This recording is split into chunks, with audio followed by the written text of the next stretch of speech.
ഈ വീഡിയോയിൽ വളരെ ഇമ്പോർട്ടൻ്റ് ആയിട്ടുള്ള കുറച്ച് ഡെവലപ്മെന്റ്സ്. അതിൽ ചൈന ഇന്ത്യയുടെ ഡ്രോൺ പരീക്ഷണങ്ങൾ അതുപോലെ തന്നെ ഇന്ത്യയുടെ ഡ്രോൺ കപ്പാസിറ്റിയെ കുറിച്ച് ഒരുപാട് ഡിസ്കസ് ചെയ്യുന്നുണ്ട്. ചൈനയെ ബോധേഡ് ചെയ്യുന്നുണ്ട് ഇന്ത്യയുടെ ഈ ഒരു വളർച്ച.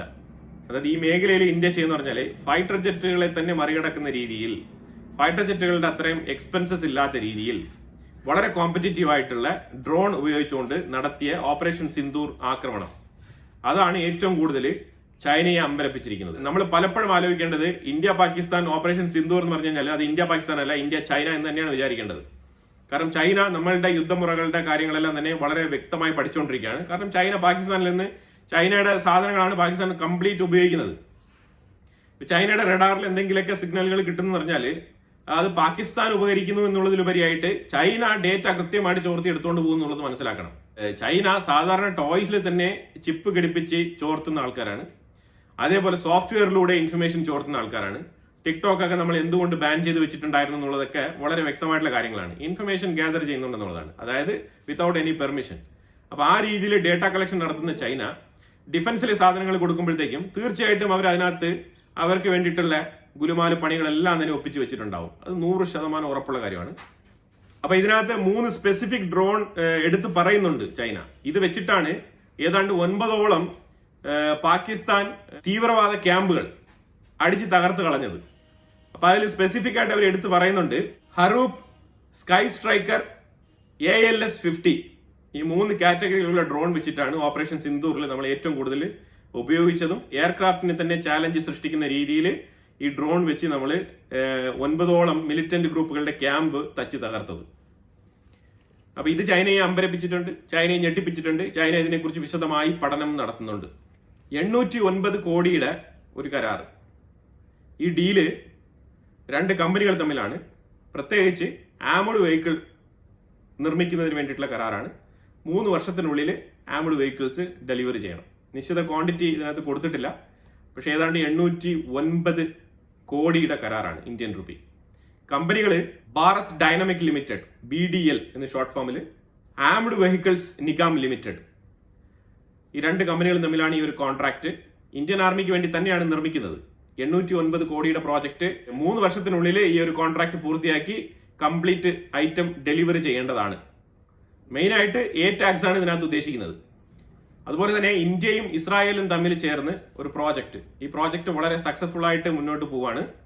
ഇത് റേഡിയോ ഫ്രീക്വൻസി, അതായത് എഫിഷ്യന്റ് ആയിട്ടുള്ള കമ്മ്യൂണിക്കേഷൻസിന് വേണ്ടിയിട്ട്, പ്രത്യേകിച്ച് ഡിഫൻസ് കമ്മ്യൂണിക്കേഷൻസിന് വേണ്ടിയിട്ടാണ് ഈ ഒരു സംവിധാനം, ഈ ഒരു ടെക്നോളജി നമ്മൾ അഡോപ്റ്റ് ചെയ്തിരിക്കുന്നത്. കംപ്ലീറ്റ്ലി ഇൻഡിജിനിയസ് ആയിട്ട് തന്നെയാണ് ഇതിന്റെ പ്രവർത്തനം, നിർമ്മാണം എല്ലാം. സാങ്കേതിക വിദ്യയെ സംബന്ധിച്ചിടത്തോളം നമ്മൾ തീർച്ചയായിട്ടും ഇസ്രായേലിന്റെ കോൺട്രിബ്യൂഷൻ ഇതിന്റെ ഉള്ളിൽ ഉണ്ട് എന്നുള്ളതാണ് മനസ്സിലാക്കേണ്ടത്. എടുത്തു പറയേണ്ട വിഷയമാണ്.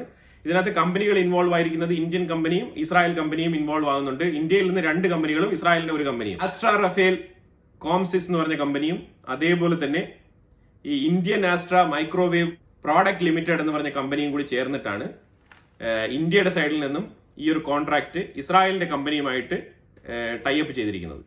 ഇസ്രായേലിന്റെ റഫേൽ അഡ്വാൻസ്ഡ് ഡിഫൻസ് സിസ്റ്റംസ് എന്ന് പറഞ്ഞ കമ്പനിയുമായിട്ടാണ് ടൈപ്പ് വെച്ച് ഈ ഒരു പ്രോജക്റ്റ് നടപ്പിലാക്കുന്നത്. ഇതിനകത്ത് മെയിൻ ആയിട്ട് ഈ ഡിജിറ്റൽ കമ്മ്യൂണിക്കേഷൻ ആണ് ഇതിനകത്ത് ഉദ്ദേശിക്കുന്നത്. ഡേറ്റ, വീഡിയോ, ഓഡിയോ, അതേപോലെ തന്നെ air, water means under water, അതേപോലെ ലാൻഡ്, ഈ കമ്മ്യൂണിക്കേഷനൊക്കെ വളരെ ഫാസ്റ്റ് ആയിട്ട്, വളരെ ക്വിക്ക് ആയിട്ട്, ഒരു ഡേറ്റ ചോർച്ചയും ഇല്ലാണ്ട് വളരെ കോൺഫിഡൻഷ്യൽ ആയിട്ട് ചെയ്യാൻ പറ്റുന്ന രീതിയിലാണ് ഈ ഒരു ടെക്നോളജി അഡോപ്റ്റ് ചെയ്തിരിക്കുന്നത് ഇന്ത്യൻ ആർമിക്ക് വേണ്ടിയിട്ട്. പാകിസ്ഥാൻ ഇന്ത്യയുടെ നേവൽ ഷിപ്പ്, അതേപോലെ സബ്മറൈൻ, ഇതെല്ലാം കണ്ണു തള്ളിയിരിക്കുന്ന അവസ്ഥയാണ്.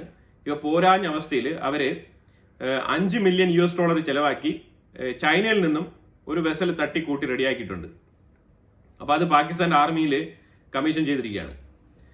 എന്ത് തരത്തിൽ കമ്മീഷൻ ചെയ്തിട്ടും കാര്യമൊന്നുമില്ല. പക്ഷെ ഇന്ത്യയുടെ ഒരു അറ്റാക്കിംഗ് പവറിന്റെ മുന്നിൽ ഇന്ത്യയുടെ കയ്യിലുള്ള സമരയിനെ സംബന്ധിച്ചിടത്തോളം പാകിസ്ഥാന്റെ ചൈനീസ് മെയ്ഡ് സാധനം ഒന്നുമല്ല എന്നുള്ളതാണ് വാസ്തവം. $5 മില്യൺ ഇതിന് ചൈന ബില്ലിട്ടിരിക്കുന്നത്. ബില്ല് 5 അല്ല 10 ഇടും. പക്ഷെ സാധനം ചൈനയുടേതാണ്, കൊണ്ടിറക്കി കൊടുത്തിട്ടുണ്ട്. എന്തായാലും ചൈന തുടരെ ഈ ഓപ്പറേഷൻ സിന്ദൂറിൽ ഇന്ത്യ നടത്തിയ വിഷയങ്ങളെക്കുറിച്ച് ചർച്ച ചെയ്യുകയും ഇങ്ങനെ പല രീതിയിലുള്ള പത്രക്കുറിപ്പുകൾ, അതുപോലെ തന്നെ പല രീതിയിലുള്ള ഇൻവെസ്റ്റിഗേഷൻസ് ഒക്കെ നടത്തി ഇന്ത്യയുടെ ഓപ്പറേഷൻസിനെ ഇഴകീറി പരിശോധിച്ചുകൊണ്ടിരിക്കുന്ന സാഹചര്യത്തിൽ ഇന്ത്യ ഒരു നടപടി എടുത്തിട്ടുണ്ട്. ആ നടപടി എന്ന് പറഞ്ഞാൽ ചൈനയിൽ നിന്നും ഇന്ത്യയിലേക്ക് വരുന്ന ചില നിർണായക ഗാഡ്ജറ്റ്സ്, ചില ഗിയറുകൾ, അത് പ്രത്യേകിച്ച് സർവൈലൻസിന് വേണ്ടിയിട്ട് ഉപയോഗിക്കുന്ന ക്യാമറ, AI ക്യാമറ, ഇതേപോലത്തെ ചില കമ്മ്യൂണിക്കേറ്റീവ് ഡിവൈസുകളെല്ലാം തന്നെ ബാൻ ചെയ്തിരിക്കുകയാണ്. അത് എന്തിന്റെ ഭാഗമായിട്ടെന്ന് പറഞ്ഞാൽ സ്വാതന്ത്ര്യ ദിനത്തോടനുബന്ധിച്ച് ഇന്ത്യയുടെ സുരക്ഷ വർദ്ധിപ്പിക്കുന്നതിന്റെ ഭാഗമായിട്ട് നാഷണൽ സെക്യൂരിറ്റിയുടെ വിഷയമായിട്ട് ബന്ധപ്പെട്ടാണ് ഈ ഒരു നടപടി ഇന്ത്യ എടുത്തിരിക്കുന്നത്. അത് ഓഗസ്റ്റ് 15 പേര് പറയുന്നതേ ഉള്ളൂ. കാരണം ഇന്ത്യയും ചൈനയും തമ്മിൽ ഒരു ഫ്ലെക്സിബിൾ നെഗോസിയേഷൻ ഒക്കെ നടന്നിരിക്കുന്ന ഈ ഒരു സാഹചര്യത്തിൽ അങ്ങനെ നമ്മൾ തീർത്തും ഈ ഒരു വിഷയം നമ്മൾ ബാൻ ചെയ്യുന്നു എന്ന് പറയുന്നതിന് പകരം ഇന്ന വിഷയം കൊണ്ട് സുരക്ഷയുടെ ഭാഗമായിട്ട് ഇന്ന കാര്യങ്ങൾക്ക് ചില തടസ്സങ്ങളുണ്ട് എന്ന് വളരെ മൈൽഡായിട്ട് ഇന്ത്യ പറഞ്ഞിരിക്കുകയാണ്. അങ്ങനെയാണ് നമുക്ക് മനസ്സിലാക്കാൻ പറ്റുന്നത്. ഇന്ത്യൻ പ്രൈം മിനിസ്റ്റർ മാൽഡീവ്സ് സന്ദർശിക്കുമ്പോഴേ നമ്മൾ മുൻകൂട്ടി തന്നെ പറഞ്ഞിരുന്നു എന്തെങ്കിലുമൊക്കെ കൊടുക്കും എന്നുള്ളത്. അപ്പം ഏതാണ്ട് ഡിഫൻസ് കപ്പാസിറ്റി ഉള്ള ലോഡ് ക്യാരിയിങ് വെഹിക്കിൾ 72 എണ്ണം ഫ്രീ ആയിട്ട് കൊടുത്തിരിക്കുകയാണ് ഗിഫ്റ്റായിട്ട് മാൽഡീവ്സിന്. മാൽഡീവ്സിൽ ഡിഫൻസുമായിട്ട് ബന്ധപ്പെട്ട് മാൽഡീവ്സിൽ ഒരു ഡിഫൻസ് ബിൽഡിംഗ് ഒരു ബ്ലോക്ക് ഇനോഗ്രേറ്റ് ചെയ്തായിരുന്നു. അത് മുഹമ്മദ് മൊയ്സുവും ഇന്ത്യൻ പ്രൈം മിനിസ്റ്റർ മോദിയും കൂടെ ചേർന്ന് തന്നെയാണ് ഇനോഗ്രേഷൻ നിർവഹിച്ചത്.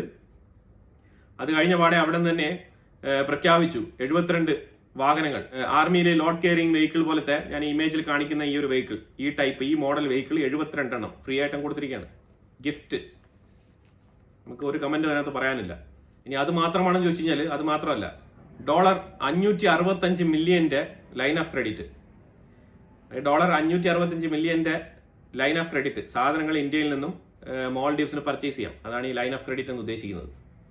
അത് കടത്തിന് സാധനം കൊടുക്കും, ആഹാര സാധനം തൊട്ട് പല സാധനങ്ങൾ അവർക്ക് മേടിക്കാം. ഡോളർ എക്സ്ചേഞ്ച് ചെയ്യാൻ അവരുടെ കയ്യിൽ ഡോളർ ഇല്ല, അവരുടെ കൈവശം ഡോളർ ഫോറിൻ കറൻസി നീക്കിയിരിപ്പില്ല എന്നൊക്കെ ഉണ്ടെങ്കിൽ ആ സാഹചര്യത്തിൽ അവർ ഇന്ത്യയിൽ നിന്ന് സാധനങ്ങളൊക്കെ മേടിച്ചിട്ട് പട്ടിണി കിടക്കാണ്ട് ആഹാരം കഴിച്ചു പോകാനുള്ള വകുപ്പാണ് ഈ ഒരു ലൈൻ ഓഫ് ക്രെഡിറ്റ് എന്ന് പറയുന്നത്. എന്തായാലും ഇതൊന്നും യുവമാർക്ക് കൊടുക്കേണ്ട ആവശ്യമൊന്നുമില്ല. അതാണ് മൊത്തത്തിൽ നമുക്ക് പറയാനുള്ളതും. ഇതിന് മുമ്പുള്ള മുൻകാല അനുഭവങ്ങളും അങ്ങനെ തന്നെയാണ്. മൊയ്സു ഇനിയിപ്പോൾ 2-3 വർഷം കഴിയുമ്പോൾ മൊയ്സു ഇറങ്ങിപ്പോകും. പിന്നെ അത് കഴിഞ്ഞ് അവിടെ ആരാണ് വരുന്നത് എന്നുള്ളതൊന്നും നമുക്കറിയത്തില്ല. പക്ഷെ എന്നിരുന്നാലും മാൽഡീവിയൻ ജനങ്ങളെ പ്രതീക്ഷിച്ചായിരിക്കും ഇത് കൊടുത്തത്. മാൽഡീവ്സിലെ ജനങ്ങളും അത്ര പാവങ്ങളൊന്നും അല്ല. ഈ മൊയ്സുവിനോടൊപ്പം നിന്നുകൊണ്ട് അവർ തീർച്ചയായിട്ടും ട്വിറ്ററിലൊക്കെ ഒരുപാട് പോസ്റ്റുകളൊക്കെ നമ്മൾ കണ്ടതാണ്. അപ്പൊ എന്തായാലും വീണ്ടും ഇന്ത്യ ഇങ്ങനെ ഇവരെ പരിപോഷിപ്പിക്കേണ്ട ആവശ്യമൊന്നും ഇല്ലായിരുന്നു. പിന്നെ ഇതൊക്കെ ഗവൺമെന്റിന്റെ തീരുമാനങ്ങളാണ്. പല രീതിയിലുള്ള ഡിപ്ലോമാറ്റിക് ഡിസിഷൻസും റിലേഷൻഷിപ്പും പല കൊടുക്കൽ വാങ്ങലുകൾക്ക് ഇതിന്റെ പുറകിലൊക്കെ ഉണ്ടാവുമായിരിക്കാം എന്ന് മാത്രം കരുതാം. അത്രേ ഉള്ളൂ. ചെന്നൈ ബേസ്ഡ് ആസ്ട്രോ എക്സ് എന്ന് പറഞ്ഞ സ്ഥാപനം അവര് 15,000 അടി ആൾട്ടിറ്റ്യൂഡ് ഉയരത്തിലുള്ള ഡ്രോൺ പരീക്ഷണം വിജയകരമായി പരീക്ഷിച്ചിരിക്കുകയാണ്. ഇന്ത്യൻ ആർമിയുടെ പ്രസൻസിലാണ് ഈ ഒരു പരീക്ഷണം നടത്തിയത്. അപ്പൊ ഈ ഒരു കമ്പനിക്ക് ഈ ഒരു ഡ്രോൺ നിർമ്മാണത്തിനുള്ള ഒരു അക്രഡിറ്റേഷൻ എന്ന് വേണമെങ്കിൽ പറയാം, ഒരു ക്രെഡിബിലിറ്റി കിട്ടിയിരിക്കുകയാണ്. ആസ്ട്രോ എക്സ് എന്നാണ് കമ്പനിയുടെ പേര് കേട്ടോ. ഈ കമ്പനി ഒരു ഫ്യൂച്ചറിസ്റ്റിക് കമ്പനിയാണ്. ഇന്ത്യൻ ആർമിയുടെ അപ്രൂവൽ കിട്ടിയിരിക്കുന്ന ഒരു കമ്പനിയാണ്. ചെന്നൈയിലാണ്. ഡ്രോൺ മാനുഫാക്ചറിങ്ങിന് ഇവർക്ക് അപ്രൂവൽ കിട്ടിയിട്ടുണ്ട്. ഇനി ഇവർ തകൃതിയായിട്ട് ഇവരുടെ മാനുഫാക്ചറിങ് വിങ് ഇവർ എക്സ്പാൻഡ് ചെയ്യാനാണ് ഇവർ മുന്നോട്ട് പോകുന്നത്. അപ്പൊ ഇനി കൂടുതൽ ഇൻവെസ്റ്റ്മെന്റുകൾ ഈ കമ്പനിയിൽ പ്രതീക്ഷിക്കാവുന്നതാണ്. US state secretary Marco Rubio പാകിസ്ഥാനിലെ ഇഷാഖ് ദാർ, പാകിസ്ഥാനിന്റെ ഫോറിൻ മിനിസ്റ്ററുമായിട്ട് സംസാരിച്ചിരിക്കുകയാണ്. വേറെ ഒന്നുമല്ല പറഞ്ഞത് അപ്രിസിയേഷൻ ആണ്. അപ്രിസിയേഷൻ നോട്ട് എന്തിനാണെന്ന് പറഞ്ഞാൽ ഇറാനുമായിട്ട് ഒരു മീഡിയേഷൻ ചർച്ച നടത്താൻ വഴിയൊരുക്കിയതിനാണ് പാകിസ്ഥാനെ താങ്ക്സ് പറഞ്ഞിരിക്കുന്നത്. അപ്പം അമേരിക്ക പാകിസ്ഥാൻ വഴി ഇറാനുമായിട്ട് മീഡിയേഷന് വേണ്ടിയിട്ട് ശ്രമിച്ചിട്ടുണ്ട് എന്നുള്ളതാണ് മനസ്സിലാക്കേണ്ടത്. ഇതർ ഇറാൻ ശ്രമിച്ചോ അല്ലെങ്കിൽ അമേരിക്ക ശ്രമിച്ചോ എന്നുള്ളതിന് ഇവിടെ യാതൊരു പ്രസക്തിയില്ല. പക്ഷെ ഇവിടെ താങ്ക്സ് പറഞ്ഞിരിക്കുന്നത് അമേരിക്കയാണ്. അതാണ് ഇതിനകത്ത് നമ്മൾ ഏറ്റവും കൂടുതൽ മനസ്സിലാക്കേണ്ടത്. സ്റ്റേറ്റ് സെക്രട്ടറി മാർക്കോ റൂബിയോയാണ് താങ്ക് യു പറഞ്ഞിരിക്കുന്നത്. അപ്പൊ തീർച്ചയായിട്ടും അമേരിക്കയുടെ സൈഡിലുള്ള അപ്രോച്ച് ആയിട്ട് തന്നെയാണ് നമുക്ക് ഇതിനെ മനസ്സിലാക്കേണ്ടത്. ഇനി ഈ അമേരിക്കയുടെ ഈ ഒരു ഡബിൾ സ്റ്റാൻഡേർഡ് ഗെയിം ഇവർ ഏതൊക്കെ മേഖലകളിലാണ് ഇവർ സ്പെസിഫിക് ആയിട്ട് പറഞ്ഞിരിക്കുന്നത് എന്നും കൂടി ഞാൻ പറഞ്ഞു പോവാം. ഈ ഒരു അപ്രിസിയേഷൻ നോട്ട് അവസാനിക്കുന്നത് 3 മേഖലകളാണ് ചൂണ്ടിക്കാണിക്കുന്നത്. ഏരിയാസ് ഓഫ് റീജിയണൽ സെക്യൂരിറ്റി, ആ ഒരു മേഖലയിലുള്ള സുരക്ഷിതത്വത്തിന് സെക്യൂരിറ്റിക്ക് വളരെ ഇമ്പോർട്ടന്റ് ആണ് പാകിസ്ഥാൻ. 2 കൗണ്ടർ ടെററിസം, ആര് പാകിസ്ഥാന്റെ ഉള്ളിൽ തന്നെ BLA, തെഹ്രീക്ക് താലിബാൻ, ഇത് കൂടാതെ ചപ്പചവർ സംഘടനകൾ പലതുമുണ്ട്. ഇന്ത്യയുടെ ബോർഡറെ സംബന്ധിച്ച് നോക്കുകയാണെന്നുണ്ടെങ്കിൽ ഒരുപാട് തീവ്രവാദ സംഘടനകൾ അതിന്റെ ഉള്ളിലുണ്ട്. ഞാനിപ്പോ എണ്ണി പേരൊന്നും പറയാൻ ആഗ്രഹിക്കുന്നില്ല. നമുക്ക് എല്ലാവർക്കും തന്നെ സുപരിചിതമായിട്ടുള്ള പല പേരുകളും അതിനകത്തുണ്ട്. അപ്പൊ ആ രീതിയിലുള്ള പോലത്തെ ഏതാണ്ട് 10, 20, 30 സംഘടനകൾക്ക് മേൽ തീവ്രവാദ സംഘടനകളെ മാത്രം പരിപോഷിച്ച് വളർത്തുന്ന ഈ പാകിസ്ഥാനെയാണ് കൗണ്ടർ ടെററിസത്തിൽ നമ്പർ 1 എന്ന് പറഞ്ഞിട്ട് അമേരിക്കൻ സ്റ്റേറ്റ് സെക്രട്ടറി അപ്രീഷിയേറ്റ് ചെയ്യുന്നത്. അതിലുപരിയായിട്ട് ഒരു കാര്യം കൂടെ പറയുന്നുണ്ട്, എക്കണോമിക് കോപ്പറേഷൻ. എന്ത് എക്കണോമിക് കോപ്പറേഷൻ ആണ്? പാകിസ്ഥാനാണെങ്കിൽ കയ്യിലെടുക്കാൻ 5 പൈസ ഇല്ല. അവിടെയാണ് US-ഉമായിട്ട് എക്കണോമിക് കോപ്പറേഷൻ. അതെനിക്ക് മനസ്സിലാവുന്നില്ല. എന്നാലും ഈ ഒരു 3 വിഷയം കൂടി ചേർത്ത് പറഞ്ഞിട്ടാണ് ഈ ഒരു താങ്ക് യു പറഞ്ഞിരിക്കുന്നത്. അസീം മുനീർ ചൈനയിലേക്ക് പോവാണ്. അസീം മുനീർ ചൈനയിലേക്ക് പോയിട്ട് ചൈനീസ് ലീഡേഴ്സിനെ, CCPയിലെ ചൈനീസ് കമ്മ്യൂണിസ്റ്റ് പാർട്ടിയുമായിട്ട് ബന്ധപ്പെട്ട ഇമ്പോർട്ടന്റ് ആയിട്ടുള്ള ലീഡേഴ്സിനെ കണ്ട് സംസാരിക്കാനാണ് പോകുന്നത്. രണ്ട് വിഷയങ്ങൾ ഇവിടെ നെഗോഷിയേറ്റ് ചെയ്യേണ്ടതുണ്ട്. ഒന്ന് അമേരിക്കൻ വിസിറ്റ്, അതിന്റെ ക്ലാരിഫിക്കേഷൻ ചൈനയ്ക്ക് കൊടുക്കേണ്ടതുണ്ട്. അതുപോലെ തന്നെ ഈ ഒരു നൊബൽ പ്രൈസിന്റെ നോമിനേഷൻ ട്രംപിന് കൊടുത്തത്, ഇതിന്റെയൊക്കെ ക്ലാരിഫിക്കേഷൻ കൊടുക്കണം. ഇത് കഴിഞ്ഞിട്ട് ചൈനയ്ക്ക് റീപേയ്മെന്റ് ചെയ്യേണ്ട സമയം എടുത്തിരിക്കുന്നു. അതുമായിട്ട് ബന്ധപ്പെട്ട് ചില നെഗോസിയേഷൻസ്, കുറച്ച് ടൈം ലൈൻസ് ഒക്കെ ചോദിച്ചു മേടിക്കാനാണ് പോകുന്നതായിട്ട് മനസ്സിലാക്കാൻ പറ്റുന്നത്. പിന്നെ പൊതുവിൽ അവർ പല രീതിയിലുള്ള സ്റ്റണ്ട്, അതായത് ചൈനയും പാകിസ്ഥാനും തമ്മിൽ ഭയങ്കര റിലേഷൻഷിപ്പാണ്, അതാണ് ഇതാണെന്നൊക്കെ പറഞ്ഞിട്ട് പല പ്രൊപ്പഗൻഡയൊക്കെ അവർ നറേറ്റ് ചെയ്യുന്നുണ്ട്. അത് പാക് മീഡിയ അറിയാലോ, ആ രീതിയിലാണ് അവരുടെ നറേഷൻസ് ഒക്കെ വരുന്നത്. പക്ഷേ വിഷയം ഇതാണ്, ഈ കടം തിരിച്ചടയ്ക്കാനുള്ള സമയം കുറച്ച് നീട്ടിത്തരണം. അതുപോലെ തന്നെ എക്സ്പ്ലനേഷൻ കൊടുക്കേണ്ടതുണ്ട്. അമേരിക്കയുമായിട്ട് ഇപ്പം മുന്നോട്ട് പോകുന്ന റിലേഷൻഷിപ്പിനെ കുറിച്ചുള്ള ക്ലാരിഫിക്കേഷൻ. അതിനാണ് പ്രധാനമായിട്ട് ഈ അസിം മുനീർ ചൈന സന്ദർശിക്കാൻ പോകുന്നത്.